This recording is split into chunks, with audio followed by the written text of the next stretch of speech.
There is a number that changes how retirement feels. That number, for most of the people we work with, is around £1 million.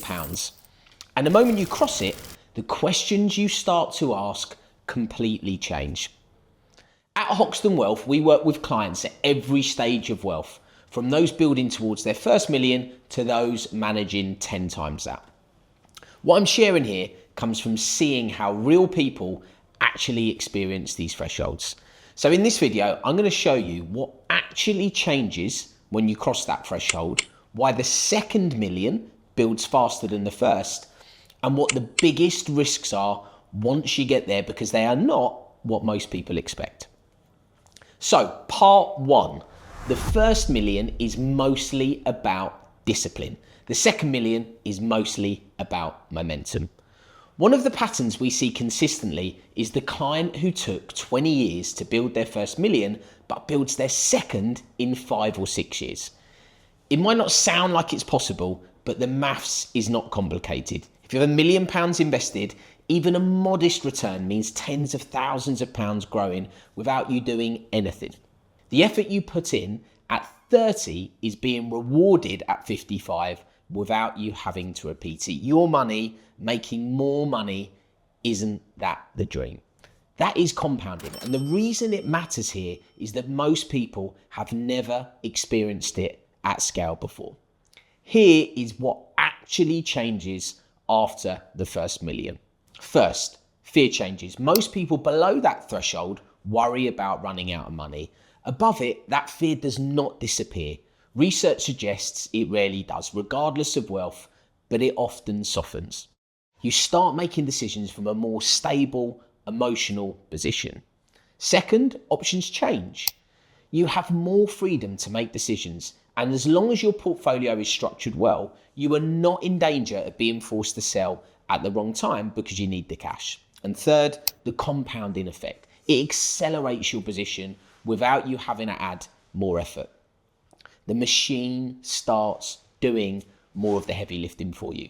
But here is what most videos and content never addresses about the first million. Once you cross that threshold, the risks you face are completely different, and most people are not ready for them. Part two, the risks that matter most after 1 million are not market crashes. They are behavioural and structural. The biggest cause of wealth destruction are almost never caused by bad investments alone, which sounds crazy. They often come from overconfidence, complexity, poor structure, or events like divorce and health shocks that nobody planned for. What got you to 1 million tends to be focus and discipline. What puts that million at risk is thinking that the same approach is going to protect it. It will not. If you want to protect it, you need to do some proper planning. There are 3 risks that become more significant once you have real assets. The first one, everyone's favourite, is tax. The more you have, the more important tax efficiency and planning becomes. Because the more the tax man will want to take from your nice pot that you've accumulated over time. An important note here, tax efficiency and tax avoidance are not the same thing.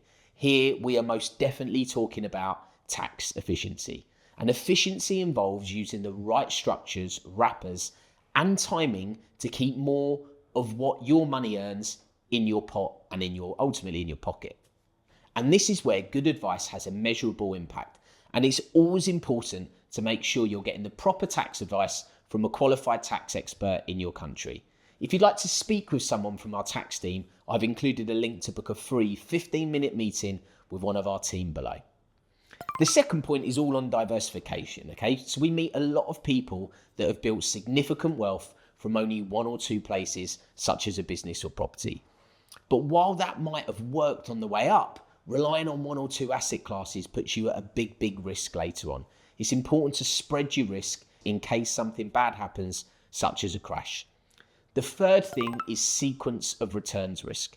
If you're drawing from your portfolio in retirement, the order in which you take your returns is very important, as a bad sequence or drawing during their downturn early on can permanently damage your portfolio going forward. This is one of the most important planning conversations to have before you need to have it.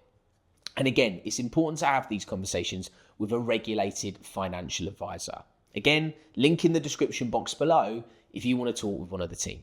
So we've talked about what changes and what risks emerge. The final question is the one most people ask: how do you actually get there? So part 3, getting to 1 million is a specific problem with a specific solution, and it is less complicated than you might think. One of the most common conversations I have with clients in their 40s and 50s is that they feel behind. They feel like the window is closing and they're comparing themselves to a number they once heard, 1 million by retirement, and feel like they're failing. If you also do this, it's not a reason to panic. Usually you're not behind at all. You're just not seeing the full picture. A final salary pension, a property with equity, ISA savings spread across 2 people, these add up differently than a single bank balance. So the first step is always the same: get an accurate picture of where you actually are across all of your assets. So 3 things that determine whether you get there. The first one is time. The earlier you start investing consistently, the less you need to put in each month to reach the same destination. This is one variable you cannot manufacture, which is why acting as early as possible almost always matters more than acting perfectly. The second is fees and tax efficiency. These are the controllable variables that compound against you or for you, depending upon your choices. And the third is our favorite: it's a plan. Research consistently suggests that people who have written a financial plan accumulate significantly more wealth than those who do not. A plan keeps you accountable and it stops you from making rubbish decisions that could harm you over the longer term. The first million is not just a milestone. It's the point where everything you built starts doing more of the work for you. But it only works that way if the structure is right, if the tax position is managed, and if the risks are understood. And the plan is actually in place before you need it. That is what people who cross that threshold and stay there have in common. Doesn't take a genius, but a clear picture of where you are and a disciplined approach to getting you where you want to go. If you would like to understand what the picture looks like for your situation, including where you actually stand against the milestones in this video, the link in the description connects you with a regulated financial planner in your region. If you enjoyed this video, please subscribe to the channel. Thanks very much for watching.